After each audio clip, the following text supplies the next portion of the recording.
Това е една подпорна стена с колекция от няколко вида овивни растения, дива лоза или изобщо лози, различни.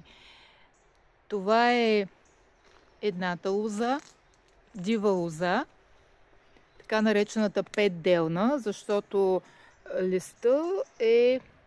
листа има 5 дяла, а тази лоза е така наречената триделна, Parthenocyssus tricuspidata, а това беше Parthenocyssus quinquefolia.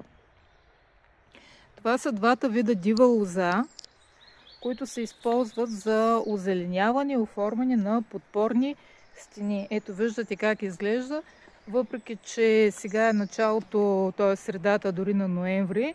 Времето тази година е доста топло и все още не е напълно придобила есенната си окраска навсякъде лозата, иначе става червена и вече би трябвало да се опадали листата.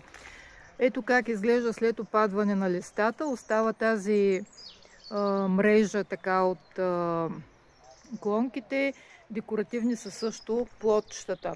Ето е триделната лоза, която в млада възраст листата все още не са добре оформени като три дяла, а са по-скоро като един дял имат. Ето ги плодчетата на дивата лоза.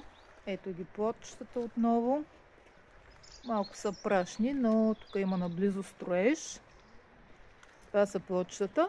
А в тази колекция тук има и една лоза, която е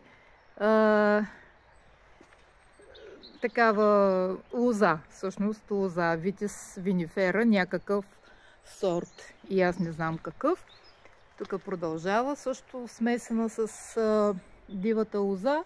И тук продължават овивните с този брашлян, който е обхванал навсякъде. Би трябвало леко да се ограничи.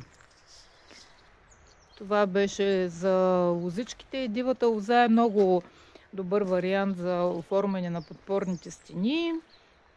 Държи се добре и не е претенциозна. Единствено разликата, ако трябва да избираме дали тази лоза, която е триделната, или тази, която е с петделната, тази лоза прави малко по-приятна, както се казва, листна мозайка, т.е. по-равномерно се разпределя като площ.